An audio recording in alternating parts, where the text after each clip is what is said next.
conversations, full circle moment. When I started my gap year to speak, I used to do these podcasts with my mom in the living room. We had everything set up. We had the little light set up. We had the mic set up, and we would be talking to nobody. And we would talk to nobody for a while. And now here we are on the radio because I have my mom joining us. What we're going to be talking about today is we're going to be talking about the other side. We always have guests in here doing interesting interviews, talking about real relevant community issues and community topics. But a common theme that we see across the board is that a lot of the issues are deeper than just one or two people leading the charge. We need people in the community making a change. And so we're going to talk about today, within my vein of communication, because I am a communication coach, we're going to talk about how you can use communication to make a change in the community, in any community. It doesn't have to just be where you live, but if you're a part of a community of your profession, whatever you call it, making a change requires a certain level of skill. And to put all the responsibility and trust on leaders is not correct. Right? Because you can have the best shepherd in the world, but you still have to be a faithful sheep, not to make it, get into that whole Bible shepherd and sheep analogy. But before I get into it, I want to first explain and get a chance for my mom to introduce herself. I know it's going to seem like, you got your mom on the show, but she is a business lady. This is the reason I got into business. And I want you guys to hear her credibility before she starts speaking. So, we have guests on here that know what they're talking about. So Miss Martin, if you would like to introduce yourself and talk about your history in business, you definitely can. Okay, well, before we get started, I do want to say, because the guest wasn't here, there is an announcement that I want to make about her organization. It was the Cooperation Buffalo. They actually have the Cooperative Academy. The applications are due today, August 7th. It is a 12-week program where you can learn about what it looks like to have cooperative workers, meaning that people don't just work for you, but they are partial owners in your business. And it's going to be hosted at the Foundry, which is on Northampton. And again, the classes are going to go from August 30th to November 15th from 6 p.m. to 8:30 p.m. live in person. So if you are watching this and you are on all of the live streams, Jim's page or others, there is a website link. Make sure that you go in there. Now, one of the criteria, I was doing some research because I was fascinated about this, is you do need to have a team of 3 so that you can not just learn about that concept, but you can execute and actually have your business structured that way, where it is that cooperative approach, where you're not doing things on your own.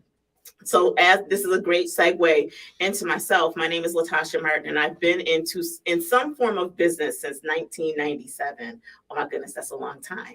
But for the last 8.5 years, I've been in business where really my job is working with people to go from confusion to clarity, and then clarity to, I will say, cash. So if it's an individual that's trying to launch a business or navigate their career, I really help you get clear on those objectives and then show you a way to monetize that so that you're not out here hustling, not making any money. I've been there, done that. So today I'm here with my son. I'm not going to give any more. You can find me, Latasha 115959 anywhere. But please check out that organization, Cooperative Buffalo. And Austin, I'm going to go ahead and let you lead the conversation on communication with community. Absolutely. And talking about Cooperative Buffalo, like you talked about that sense of community working together, that's so true. Everybody in a system plays a role. And you were an engineer, so if you have a big system like the world, a big system, and one gear is out of place, what happens? It's a mess. The machine breaks down. And so what I think a big breakdown we have in our communities is we have an issue with making sure that the people themselves and the issues are connected in a way that's relevant. And one thing we talk about a lot within communication is the gap, right? And I'll give an example of what that gap is. A politician. I've never in my life, if you're a politician, you've never in your life probably touched a water plumbing pipe. You probably never did construction, but yet you make decisions on policies that affect those that do, right? And so if you don't have a foundation or a good understanding of where the perspective of those workers, business owners, and blue collar workers are coming from, oftentimes when you then go to make a change, the information and things, the vessels and vehicles that you try to use to make that change aren't always the most effective because they're not the most relevant. And I think oftentimes in our communities, if leaders had more ways, people and leaders, alike, to communicate and bridge that gap through communication, I feel like, and I know for a fact that the issues that we have in our communities would be fixed quicker because now they apply to me. And when I do my interviews, you can attest that I always talk about, but how is that? Try to think about how is that relevant to the regular person. Right. And I think that issue that people miss oftentimes, even within the guests in our show, the issue or the problem that they miss sometimes with connecting with the guests, that they don't have the conversations, they don't hear people out. Because like I said, as an interviewer, I haven't done all the things that I interview people on, but that's why it's my job to ask questions and listen. So Right. when we're talking about making a change as someone in business, right? You even have experience in change management. What are things in your opinion that when you talk about making a community change are really important, especially on that communicational side?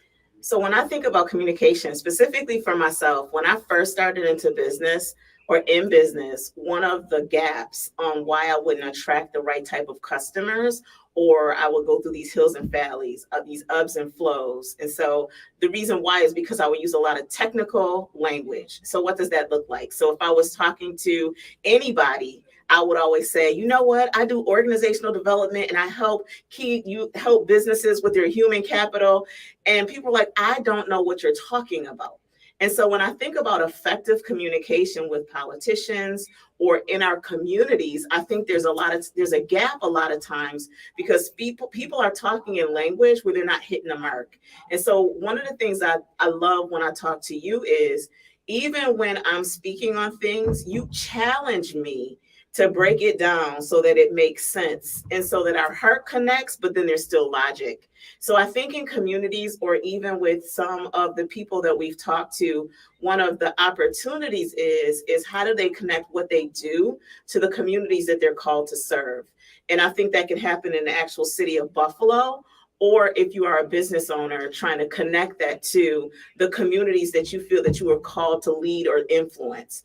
And so I think that that's one of the biggest pieces is that you have to be able to be relatable and communicate effectively. And then when people do win, right, when they win these opportunities to connect with people. So there was a big election that just happened a couple of months ago.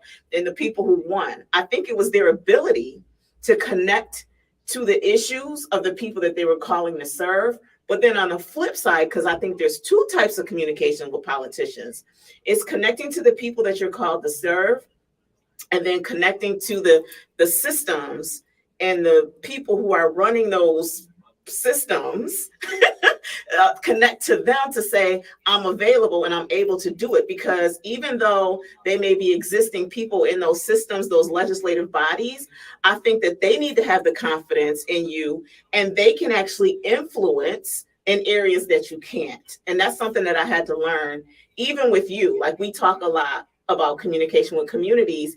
You come in with the Gen Z, I come in with the Gen X. We have totally different perspectives on things that we see. So that's what I would say. And I even want to talking about why it's relevant. Why does this conversation even matter? You might have turned on your radio to 96.5 on accident. You might want to call in at 716-837-1112 by accident. I don't know what you got going on, but why is it important to the community to hear? Why is it important to make a change? Anytime you're working on something that's new, because we're not happy with the world we live in. Right? We're not happy. We complain. We're not happy. This is not the world we think. This is not the Buffalo that we envision. A lot of Buffalonians envision or they had experience with. We want a better Buffalo. When you're not happy and you want to make a change, you have to understand that is a process. And making a change is difficult. And anytime you're trying to bring something new, that's a change. And so understanding the science of change, you might not be in business. You might be at school and say, hey, I want to run for student council president. Wait, 20-second timeout. Did we say hi to Jim and thank him for giving us the opportunity and the privilege? I know we had some last minute things that were happening. So we want to pause and acknowledge the great guru of conversations with Jim Anderson. Oh, yeah, he's doing global work. Global work in Japan right now, doing some international peace talks on nuclear disarmament. And that's a lot of big words, but it means put the nukes down and let's just talk it out if you want the basic explanation. But you need someone to talk about that. And as a mentor like Jim, like you said, I want to definitely say thank you and acknowledge that, because these are the teachings that we talked about. These are what me and Jim were talking about as far as the community and how you make changes. And then going back to what I was saying, it's that awareness piece. So anytime you're bringing something new, maybe you're not in business in the community. Maybe you just want to run for student council president. Maybe you don't want to run for student council president. Maybe you don't want to change the community. Maybe you just want to start having different conversations at your workplace. And understanding how to bring a change about in a way that works for everybody. I'll tell you right now, 90% of making a change is awareness. And it's awareness. Because you, like we said, you can talk in the clouds all day you want, but if I don't know what that means, you want me to listen to you and then do research on what you're saying and then buy? Oh no, you're acting crazy. Yeah, and I So think that's the key in communication, right? And communication is so important that you don't forget to speak in the voice of the person that has the problem that you have the solution to. And I see that a lot. Like, I always, whenever people come in, I said, I'm not really into politics because I'm not. But I think as a person who has been doing people work for over 20 years and understanding how are some people able to influence and change the world like a Steve Jobs, right? Like, how did Steve Jobs make a decision that I'm not even going to just have computers, but you're going to do it my way? Like, the Apple way is totally different, where when I look at Microsoft, it's always reacting to whatever everything else is happening. Doesn't matter what your preference is, but the bottom line is that's a bold stance. So how did he effectively communicate to people that they needed to not only do stuff different, but the buying decision was different. The customer service experience now was different. I think it all goes into communication. But one of the things I'm going to ask you as a communication person is, as a young person with so much information, how do you see like young people being able to affect their communities? Again, whether it's an actual community or a community they want to influence by using effective communication. I think you can change your communities and places that you go to as a young person, because the beauty of communication is, as a young person, if you're really good at communication, you don't have to call yourself young anymore, because communication isn't age-based. We all communicate, no matter if you're 80 or 8. If you can form a word or form a sentence in the English language, I could talk to you. So the beauty of communication, I feel like, for young people is the better you learn to communicate, the less the things you go up against matter, right?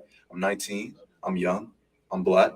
I know what I'm going up against. I'm a young Black male in America, and I don't want to make it race, but if we want to take it there, let's take it there. We always talk about what we're starting up against, but I don't see myself that way. I see myself as Austin, because I can communicate myself and explain my position and my experiences and how they make me not different, but alike. Because everybody can tell we're different. Oh, I'm 6'3", you're whatever. Everybody say we're different. Short. I know I'm short. I'm a whole foot shorter than you, and that's okay. I'm saying gravity just might have pulled you a little harder. But I do think, real talk though, even on something like that with communication, right? You have to have self-awareness on how you're showing up holistically when you want to effectively communicate. And I think for me, now we can let's change it to be real. I think when I look at younger people, too often you jump, in my opinion, y'all could call in. Somebody support me on the lines, 837-1112. I think too often, like, y'all haven't, sometimes I feel like you haven't earned the privilege to navigate through things like y'all think y'all can in the world of communication or personal expression. Can you elaborate a little deeper? I sure can. So, for example, I always share with everybody my age. I'm 52 years old. I have been doing this work for 20 years. So if I went in to negotiate a conversation or a contract with someone for a B2B or even an individual, my fee, what I'm bringing, I have earned through not just my age and time I've been doing things, but there's some things that I feel like I have a privilege to do in a different way when I communicate. So let me be more specific. When I show up and I know I'm going to a business meeting, I do a culture temperature check. If this is a culture where they wear suits, they speak and they say Mr. So-and-so and Mrs. So-and-so, and it's very strict and rigid, then I will align to that, because if I want to infect that, I can't go in just say, I'm going to be me. What I see with young people is they will say, well, I want to be me on the words that I use, the way that I show myself up, the way I dress, with my verbal and my nonverbal communication. And then they're frustrated. This is the word that drives me nuts, when they don't get respected. Okay, so my question to you is this, and you can elaborate as much as you want. You talked about the privilege to show up as you want. When do you earn that privilege? I think you earn that privilege. Oh, you got to step away for a second. I think you earn that privilege. He has to step away for just a moment. I think you earn that privilege when you have had enough of an impact on the people that you think you're here to impact a change or provide a solution for. And you're in a place of authority versus a place of I just need work. So I'm up there hustling and grinding. And so one of the examples that I use while he stepped away is when I look at sometimes when people want to emulate people who have different types of roles. So for example, if I look at an NBA player or NFL player or somebody that's on a certain level of celebrity, and they are in a position where they can like navigate how they want to do things, they may not have to dress a certain way anymore because they have influence and they don't need someone to say yes or concede to the way of the cultural norms. And so that's what I think is the place when people have that option. So while he's still out there, what I also want to say is I want to encourage you to call today. If you are someone that's listening to this radio station today and you're frustrated because you don't feel that your voice is being heard and you want some tips on how you could effectively communicate and connect with people that you want to influence. So I would encourage you to go ahead and call in at 716-837-1112 because that's what it is. Quick recap, because you just returned back, is I was sharing that I think that you have the ability to not have to conform to those ways, or when you deserve that space, when you are at a certain level where you are now controlling the game versus just trying to just be an, I don't want to say pawn because that sounds so terrible, but you're a person that's just participating in the game. So what does that look like? That means if you're an individual contributor at a company, or if you're a local citizen and you think I don't have the ability to make laws in my community, showing up how you want to show up and your preference without really understanding, well, how are laws made? How are laws impacted? How can I communicate to effective the people who actually control these communities? How can I do that? If you are still trying to learn, stay in that space of learning and be humble. Because at that point, you don't have the privilege to just show up and do whatever you want. And I think sometimes with not just your generation, but even the generation before you, y'all want to get to the finish before you even understand the game. So now you go in and you say things, or you make statements, or you might show up a certain way without understanding the context of all the reasons why that situation or that scenario is the way it is. So I'll let you go ahead and chime in. I know there's a few people watching. If you're listening in, go ahead and call in. We'd love to hear from you. We want to make Jim proud today. We're doing our best to keep the show going without the guests, but I'll tell you, I agree, but I think I have difficulty with that because let's look at myself, right? Let's make it real. Let's make it relevant. I'm in a space where I'm a speaker. I'm trying to make it happen. I don't really like suits though. So I don't really wear suits really because that's not really my style. And I guess people could ask me, and people have asked me, we've even talked about it. What is your look? What is your professional look? And I've always said, like, this is me. And I don't think that I don't know what point I'll ever get to where someone's like, oh, you're controlling the space now, you can wear what you want. And I know that can But don't you think that's different though? But in your scenario, that's a perfect example of an exception. The reason why is that if you're the voice of the youth, then part of that is breaking down the stereotype of what somebody might think they see when you come in. Because even if you're dressed more casual, your body language or your nonverbal communication may not always align with the assumption that people have when they meet you. So let me give you an example. If I met you and your hair is, you got your hair the way it is, you got the earrings, you got your little casual outfit on, but you're self-aware enough to know I need to give a smile, I need to give a handshake, and I need to present myself in a certain way. So then what happens is that then you are actually before you even open your mouth to speak in the area that you're shifting the stereotype on what people may think. And I think sometimes that doesn't always happen. And I think that why I'm working to remove my job is that I feel like I shouldn't be an exception, because what you described, as you said, I know how to explain and position myself. And I think that everybody should be able to do that.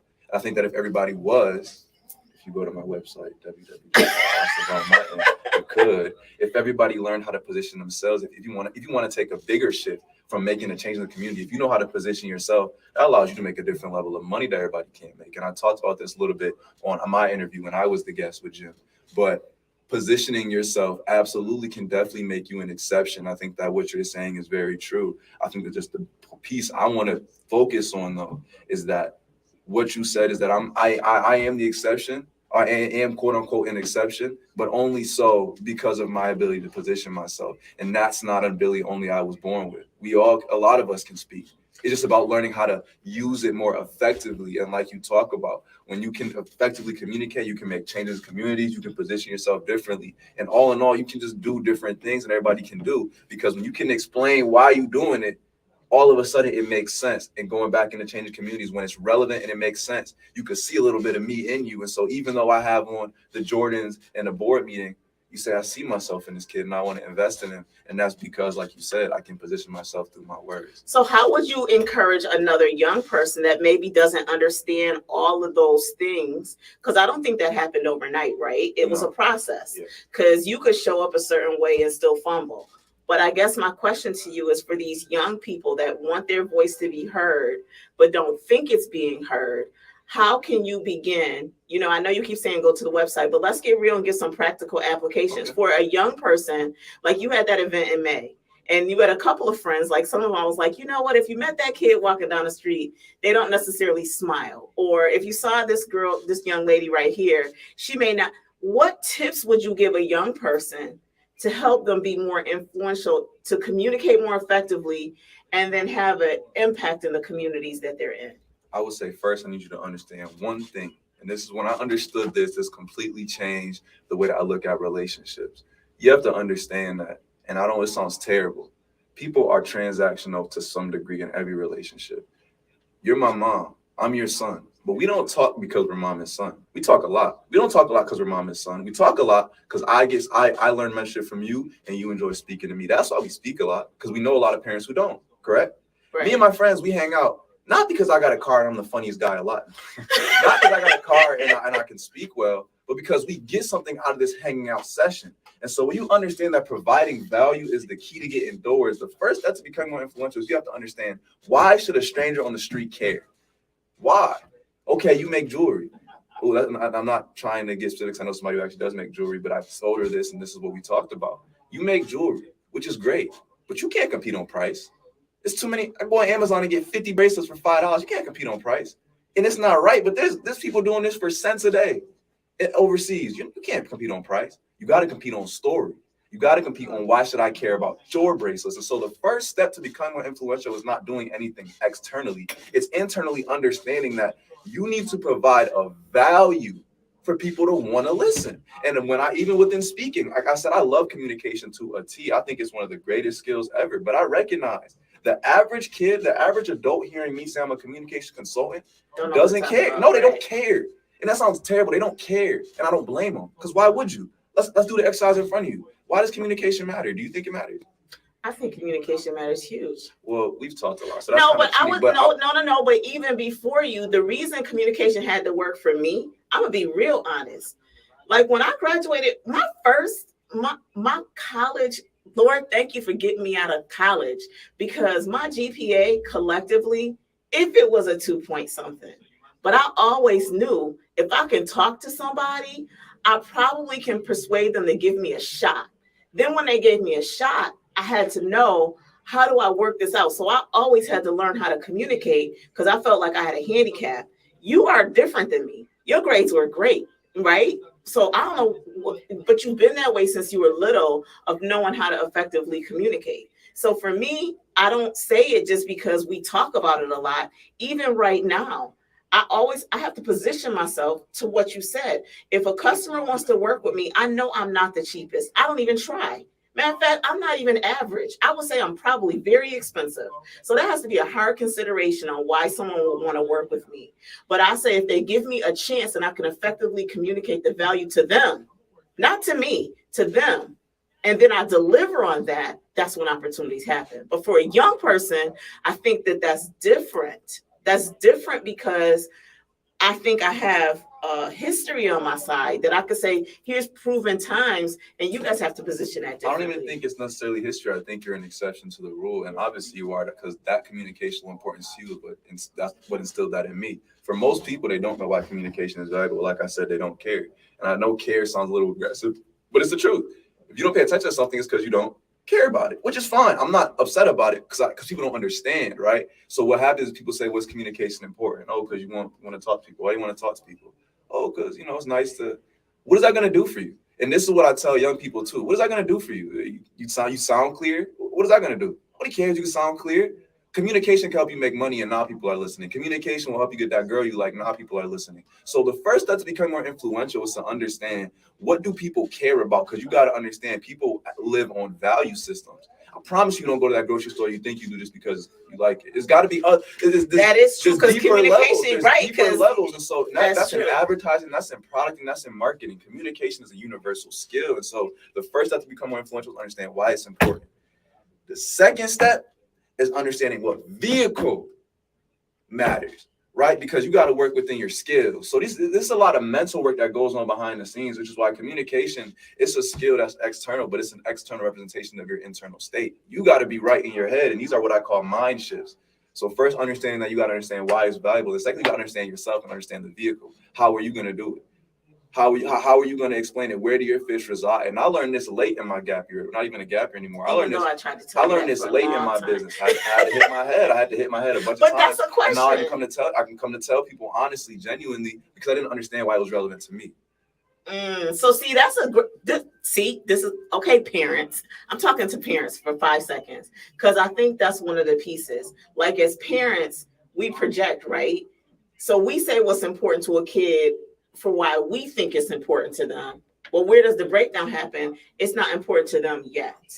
Right, because what I was hearing when you were telling me, oh, you should, look at why it's important. I was hearing it like, communication changes communities. I was looking at it from a broad perspective, but buying and selling, changing, influence are emotional decisions. These are emotional decisions. So you got to play. When we talk about this, you can either complain about the game that you're forced to play, or you could play the game until you don't have to play it anymore. And right now, for a lot of people, they don't want to play the game, which is understanding why it matters. We all think our product is most important. And even with parents that you talked about, especially with parents, it wasn't clicking to me the way you were saying it. I had to, like you said, hit my head. But had I been where I am now, I would have asked you, hey, can you just make this make sense a different way? But with the parents, then how do you, but as a parent, if you see that there's a danger zone that your kid is heading towards, how do they, is that a caller? Go ahead. We have a call. Call, you are more than welcome on the air. Hi, this is Mrs. Swigert. Hello. Mom. Mrs. Swigert. Go ahead, you're on the air, we can hear you. Join the conversation. To join the conversation so people can be more involved in what they're talking about. I think they need to be, they have to learn. And what I mean by that is sometimes people don't communicate correctly because they really don't know what they don't know, and they try to explain to others. And once someone finds out that you really don't know what you're talking about, they become disinterested in what you're saying. And it's important to build that credibility.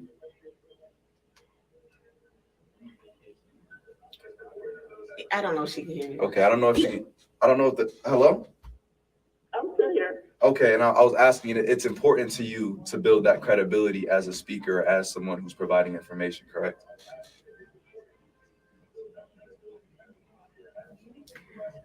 So how would someone Right, exactly. Build that credibility? So a way you could build credibility. Someone will build that credibility by being educated. It's just like what I would like to say. Okay, can I just jump to one point? Go ahead. Black history. Black history is so important. But if you don't know your history, or you're not reading or studying it or keeping up on it, you can't speak on it. And there's so many people out there that.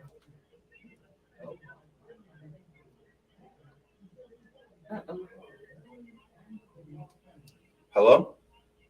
They think that because they hear things over the media, it's true, and it's not true. You have to really dig into it. You have to read books. You have to keep it. Okay. Caller, I'm gonna move on because you keep cutting in and out. I think you're listening to us on a different platform, and that's why you're hearing the delay. But I want to answer what you talked about and dive into that credibility. I know we're going to break soon, so I don't want to get too deep on it, but I'll just kind of start to touch on it, and then I'll ask our guest. Okay, I'm gonna hang up and let you explain. Okay, thank you for calling in. I appreciate it. Thanks, Mom. But with credibility, that's very true, right? So you talk about, again, how do you build that credibility? Like she said, is being educated, but not only being educated, I think there's something distinct. And this is what my drum teacher taught me when I was young. A master of their craft can explain it in a way that a 5-year-old can understand. And so what you need to do, same thing I just talked about, is you need to figure out, okay, I have this information. I want to be credible, but you can't be credible if people aren't listening. And like if you know what I'm saying, people still have to listen and take in the information. So once you read and you take it to your brain, you need to learn it and change it and say, how could I teach someone who was young? Because if you could teach someone who was young and make it in a way that everybody can understand, you'll be the most credible person alive. Because I can't check your source if I don't know what you're talking about. And credibility, like, because you can. There's a lot of people who are experts who nobody knows about.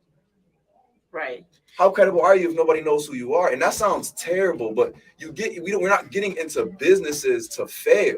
So let's not talk like we are. I think we should just be more authentic. And like I said, I think credibility, even in something like communication, how do I build credibility? It's through being out there more. Right. The information is not going to change, because if we're being honest, like she said, if you don't know the information, go read the information. But once you learn a topic, you're not really probably reinventing the wheel. I say it all the time. We're making innovations and changes, but most of the times they're reiterations of past designs or different or past ideas, right? We're finding. Yep, we're going to break. We're going to break. So. All right, thank you. Dr. Barr, I learned about atrial fibrillation the hard way. My symptoms would come and go. Shortness of breath, fatigue. I kept going. Then I got so lightheaded, I couldn't. Trying to make a show for y'all today. Doing the best we can. Don't got the guests last minute. Regular heartbeat, so doing the best we can come and go. I'm going to talk a little bit more about credibility and communication. Communication is all encompassing, and I would love to dive deeper into it on Bristol Myers Squibb and Pfizer. Deeper time, but I'm trying to respect what this is. I'm trying to talk about communication of issues and their relevancy to the community. To stand up gush fears, thanks to always ultra thin with rapid dry technology. It absorbs gushes 2 times faster than the leading store brand, and gives you up to 100% leak-free protection. Hello, clean and comfortable. With always I think another fear, thing no gush. that's important is how people, the reason you don't have credibility, it goes back to the topic I was talking about. It's because you're projecting on assumptions. It's celebrating 50 years of rocky mics and projecting on the gap. Whether you're a ride or die hip-hop head They're not or addressing the simply gap. curious about its origins. And I think that Check that's out the important. latest So when issue people of project, AARP, the magazine. what I'm putting It celebrates this incredible milestone I think when people with a do featured story project brimming with on fun hip-hop facts and history. what they don't even know, what they don't understand, that's where there's a communication breakdown. Community is more than where you live. It's the people in it who go above and beyond to help it thrive. During the 50th anniversary of hip hop and the 75th anniversary of Black radio, AARP recognizes the members, volunteers, people, and partners giving back to our communities. We believe when our efforts drive change for the greater good, we all thrive together. My question to learn is, more about how would you AARP encourage supports efforts to keep our communities thriving, visit aarp.org/blackcommunity. Hello. Welcome back to the Jim Anderson Morning Show. We missed the guest today, so we're just talking about communicational skills, communicational ways to make changes in the community. I'm joined by my mother, Miss Latasha Martin, who's a business owner in her own right. And we were just talking about credibility, and you had an interesting topic. We have a caller as well. Caller, you are on the air. Good morning. My name is Justine Harris. I'm enjoying the conversation. I appreciate so it. To Mom, I totally agree with you. But to I'm not sure which one of you guys it would be referred to, but here is my viewpoint. In meeting some young people in their 30s, especially during India Walton's campaign for mayor, met a lot of young people, and I mean these young people are what I call super smart, but communicating, they would cuss you out, and I don't tolerate profanity. Unfortunately, I think I have chosen to step back. Because if you say something that they don't agree with, or somebody else say something that they are not in agreement with, they go on Facebook and go ballistic on you. and don't dare ask a question so that you can understand, well, what are you asking or what are you saying before, I make a comment, because as they say, they come for you. And you'd be like, are you kidding me? So I hate to feel like I'm taking a step back and just stay to myself, because it seems like that would be a tool of the enemy to keep us separated and not be able to close that generational gap of moving forward as one. So I'll hang up and listen. Hopefully I made some sense. No, you definitely did. Definitely. And that And here, I'm sorry, I went to go reply, but you can finish. I didn't mean to cut you off. so I'll hang up and hear what you guys have to say through that. Thank you. I appreciate the call. I think that is so true. And that disconnect, right? That generational gap is why I got into communication. I think that is a foundational showing of there's a lack in some very important communicational skills, right? We're missing the skill to ask what happened. We're asking the skills to ask, I don't know what you mean. Can you explain a different way? We're lacking those skills in the youth. And what happens is, because people don't know how to ask those questions, jails fill up, graves fill up, because people don't know how to ask those. And when we trust the system that the world's going to teach us, we trust the world's going to teach us. And the issue is, like you said, we're in a world nowadays where everybody want to get famous. But 5 minutes of fame get you a long way. You get 5 minutes of fame, that might lead to a lifetime of riches. So when you talk about small things that blow up and become bigger, everything feels like a viral moment. Why? Because a lot of kids don't understand, like I said, how to have these conversations. And because this isn't a class taught in schools. Now, I'm trying to get into schools. I'm trying to fix this issue. This is, like I said, this is the reason that I got into what I'm doing. I believe that kids want to speak well. Kids want to have the words to say. They want to ask questions. We just don't know how. When you don't know how, what do you do? But can I just say one thing from the parent perspective and the adult perspective? I think one of the things that I had to learn with my children and children in general is, like, we set an expectation of communication, but what are the influences? So I had to step back. I used to be one of those people that I'd be like, language, but right now I'm like, what are you trying to say? I worked with a coach one time and she said, what is that person trying to articulate? And I think if we get emotional or offended, and I'm not saying that you have to accept people using bad language around you, but what I've learned is that a lot of the kids, the things that they're listening to and influencing them, they may not know how to articulate. So when they're around certain environments, they want to be what that person wants versus just expressing and communicating. And sometimes it might have some colorful language. And so for me, I try to listen to, well, what are they really saying, and giving them the ability to know that I'm not going to bite your head off, but I'm a safe space that you can communicate the best you can. And then as we build that relationship, then we can talk about, well, when you use these words in this environment, it might not necessarily help you. It could hurt you because it could create a barrier. And that's been one of the things as an adult that was a hard transition, because I wasn't raised that way. I was raised on Mr. and Mrs. I was raised that you go in certain places, you don't talk certain ways, you carry yourself a certain way. But to be effective with these young people who really do feel like they were raised different. They ask kids, they ask their parents, they ask adults questions. It may feel like disrespect, but they were raised in a place where people said they had a voice, and they took that.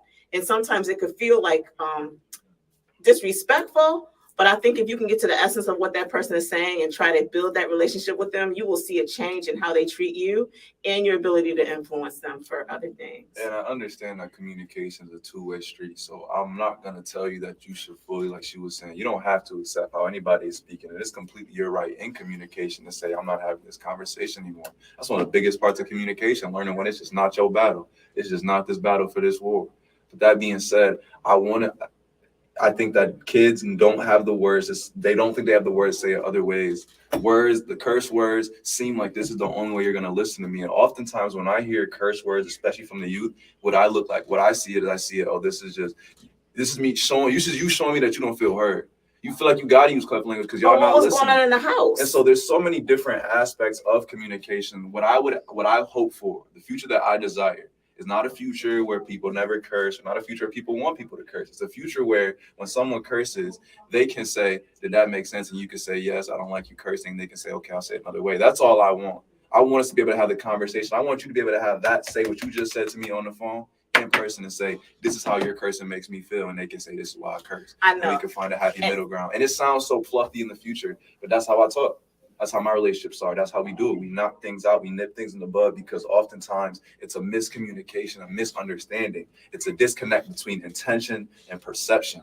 And so trying to attack that, that's where I come in. Like I said, I wish I had an all-encompassing fix, but there's not. There's not. It's a but. That's the like I said, that's the physical embodiment of a bunch of communicational breakdowns and missing pieces in their arsenal to effectively explain how they feel. And I say we shouldn't have to curse, but if they do, they do. But that being said, what we need to be able to do is have a conversation regardless. So like I said, I'm not one of these people just sitting here on the sideline saying like, oh yeah, this is an issue. No, this is what I'm doing. This is what I'm talking. I talk to the youth.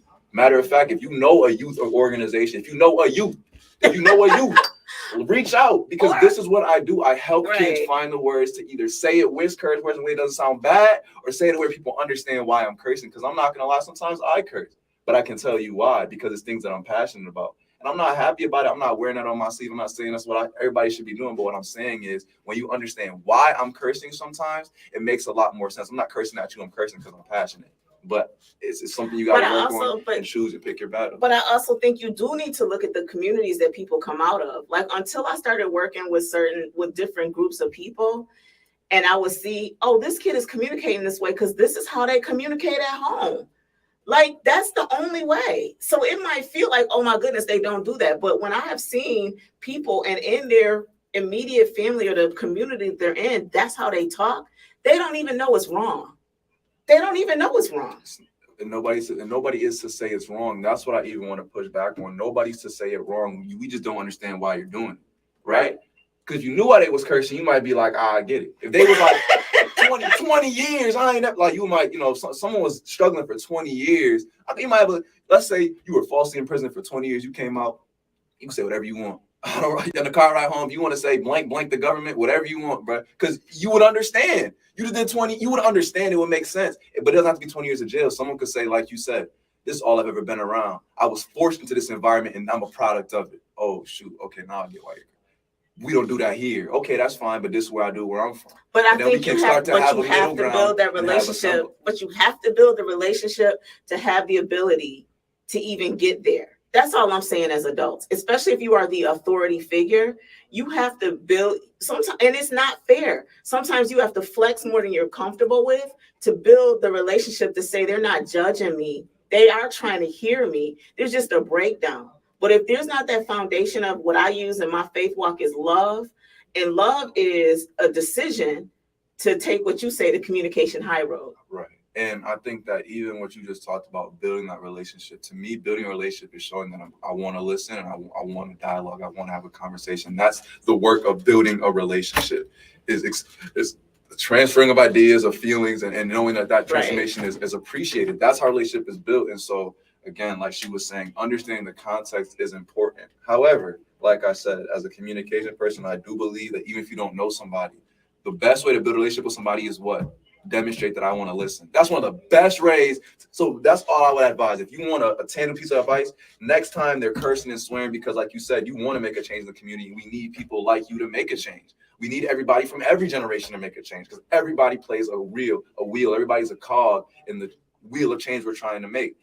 That being said, I would ask you, say, why are you cursing? Because we assume that it's coming from negative or because we're bad. But like my mom said, and like I said, some people just curse because that's where their heart space is at. They curse because they never felt heard. And not feeling heard at home, all those developmental things, which I'm not a specialist on, but all those developmental things that happen at home come out in different ways, right? Come out in different ways. Some people get angry at fights, people get angry and shut down. So we can't always tell you how different experiences and different decisions impact people on the long run. And cursing is one of those things that I think is such a personal decision that is difficult to make, like I said, all around encompassing decisions or all around encompassing advice regarding cursing. But if you can do anything, just ask why. And if the answer is something you don't like, and like I said, it's completely your right to say, I walk away, I'm cursing because I want to curse. Well, can we not? Right? And in front of me, I can't hear you win. But you have, again, it all builds on, to me, that relationship. And then the other piece that I would even say to that is ask more questions instead of projecting thoughts on what you think you see or what you think you heard. So if somebody says something and it's triggering something in you, maybe you're not even responding to that person. You're responding to another scenario where that something that it looked the same happened. So I always encourage, and I know I ask a lot of questions. I do ask a lot of questions, but I think the reason I ask a lot of questions is because I don't want to jump to assumptions, because so many assumptions have been made about me. And so I want to give some, and I will sit there and I will ask the questions for as long as that person can tolerate. And it's not a question to you know how some people will ask a question because they're trying to build their rebuttal. I'm sincerely asking questions, seeking, like Stephen Covey says, I am seeking to understand, not based on my perspective, but for the person that's in front of me. I want them to be able to break it down to the best of their ability so I can understand. And how do you have the patience to do that? That starts with understanding. Like you said, when you started the call, what did you say? You want to make a change, right? I know you want to instill good into the youth. People want to invest into the youth. So staying in touch with that goal, you got to understand what we just said, what Mom just said isn't fun, that isn't easy. But as a communicator and as a leader, these are the decisions that come with the power that you get. With great power comes great responsibility. And part of that responsibility is, like you said, you have to sometimes flex a little bit because we're not looking at this battle. We're looking at the quote unquote war. I don't even like that term or that analogy. We're looking at the greater picture. We're pulling back the scope to look at, yes, I'm gonna have to sit here with this kid and ask why he's cursing for 15 minutes. But if that's what's necessary for us to make a change, I'm here to make a change. Right. So, and then when you look at it like that, the little things that are required aren't as big a deal. And like I said, that goes both ways. And I'd love to talk more to the youth that you're talking about. So if you want to bring me in, you can. But I think the other thing that I want people to understand is I think you and I communicate great, but it doesn't mean we always agree. It doesn't mean that sometimes we can't take a 20-second, using Philip Edge, take a 20-second time out. It doesn't mean that it's always the right time to have those conversations. But I think you need to understand the foundation. And you taught me this. What's the foundation of that relationship? For us, it's love. And no matter what, you're my son and I'm your mom. And that is greater than any emotional moment I could have. And so I think that when it comes to all of these things that we're trying to influence and have an impact on, the best thing that I learned from you, like I learned this from you, is that you need to understand, you know, what am I dealing with when I'm having this conversation? Am I willing to put my guards down and be vulnerable to what I say that this relationship is really about? Like defining that. And I think as leaders in communities, when you go into those communities and you talk to people, nobody wants to live in a place that everybody looks down on. Nobody wants that. But if people are there, they're not looking down on it because that's their home. So we need to stop jumping to conclusions in communication. And you really did teach me that. Like, you're very humble in this space. And when people are listening and they're like, why would they call you? It's because you are really good that wherever you go, you want to be kind. You want to make things better, utilizing communication than where it started. And so I think if anyone is listening to this and you are struggling in any type of conversation, I know that he is my son, but there are so many other things that he has done for me professionally as a business owner, as a wife, as a mother, as a friend, as a daughter. Like, you've guided me through that, coaching me with the skills, because when we have those conversations, I'm not mom. I'm somebody with a communication problem or crisis. And I come to you because you help me logically break that down. So this ain't for the emotional people. This is for people who really want to have effective change in communications. I know I'm up here tearing up. Like, communication, it is like, what is the logical piece to it? And that's really important when it comes to communication. I think so many relationships, so many communities, so much manipulation happens when people are not getting to the root of things. And so I'm going to transition it back to you because I know there's only a few minutes left. And I really want you to, like, even help people to say, like, who is this for? You almost sell yourself, but I would say, I know I said I was going to stop, is that if you are a business leader and your teams are terrible, if you are a pastor and your congregation is not growing and you are dwindling with young people and you don't understand where's the bridge, it's not about, like, I was watching the Stellar Awards. It's not about more smoke, more lights, and nothing like that. It's some different things that young people are looking for. If you are a parent that is struggling because you're like, my kid is always on their phone and they never answer, like, I would encourage you to set up a call with Austin, and that's what I would say. So go absolutely ahead. And I think that we've been talking about, if you don't got email, you can even call me. I don't want to give my number out because I ain't my Google number yet, but goodness, you know, I'll give it out. You know what? 716-250-8787. If you want to have a conversation and talk about it, because what she was talking about it is so true. I have helped us talk about things such as small as my kids on the phone, they don't answer. And we went as big as I'm in an organization and my teams don't communicate. Communication isn't ubiquitous, which means everywhere. It's an everywhere skill. And something else you talked about is it is a skill. Sometimes you have lapses in judgment. I don't want people to think I'm talking as a communicational guru go. No. There's things I struggle with. I'm terrible at asking for support. I'm not good with it, right? And I'm a communication coach, and I still struggle with that. So we all struggle with things. The difference is I'm looking at it logically, and I want to talk especially on that. I think people get confused about it. I think I'm coming in to try to inspire you. I don't want to inspire nothing, bro. I don't really care if you're inspired. That sounds terrible. I don't really care if you're inspired. I'm here to change your mind, not your heart.